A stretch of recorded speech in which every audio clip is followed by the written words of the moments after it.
How are you? I've missed you. I wish I could have you with me all the time, but I can't. So instead, I read you books.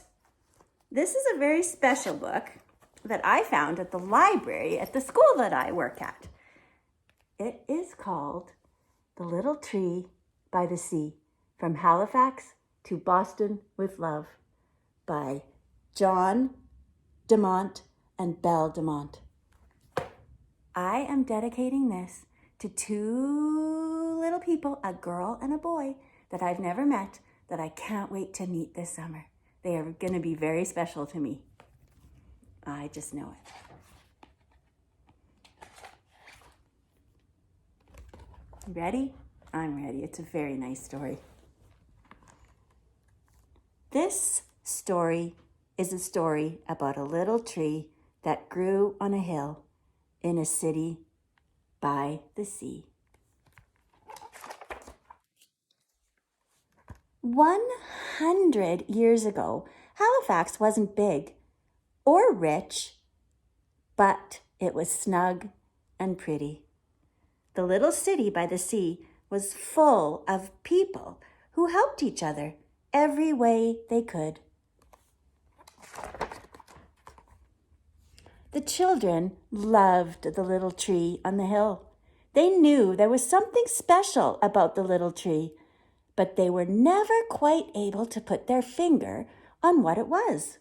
One day, the little tree saw two big ships streaming toward each other in the harbor below. The little tree tried waving its branches, but they just wouldn't move. The little tree tried to walk over to warn someone, but its roots were stuck in the frozen winter ground. So the little tree did something it never knew it could ever do.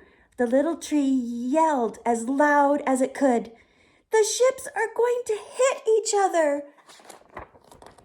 But the little tree's voice was still so small and quiet that it sounded like wind blowing through the branches, so nobody heard and nobody noticed. When the ships collided, there was a noise that sounded like all of the thunder in the world happened at once.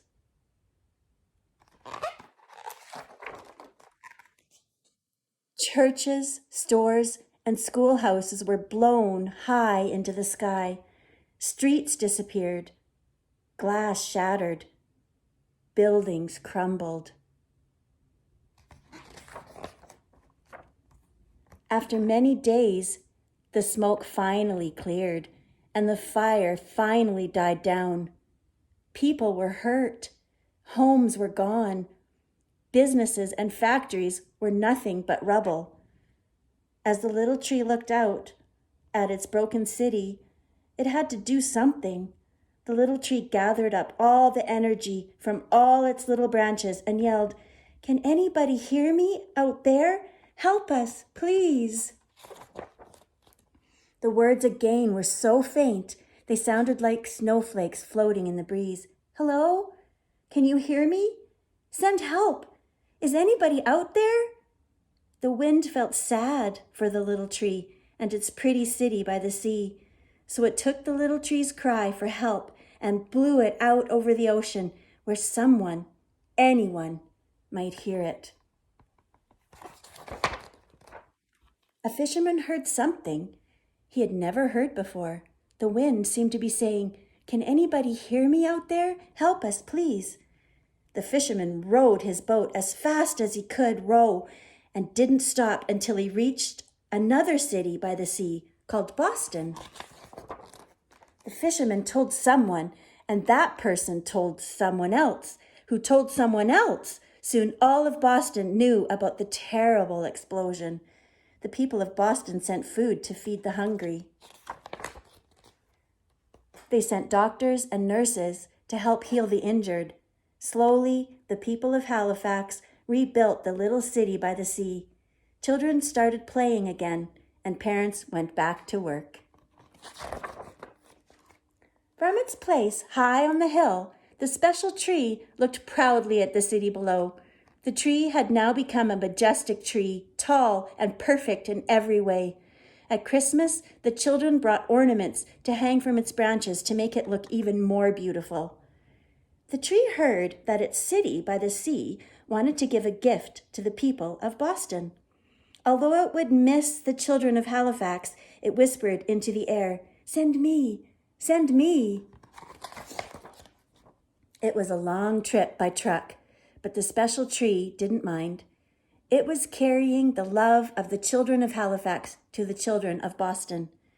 At Christmas time, the people of Boston gathered around the tree to celebrate, even though its words sounded small and quiet, like a gentle breeze from a faraway place. The tree whispered, "Thank you." Isn't that a nice story? I love that story.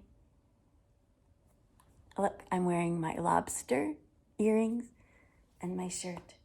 I love Nova Scotia, I love Halifax, and I love you. Goodbye.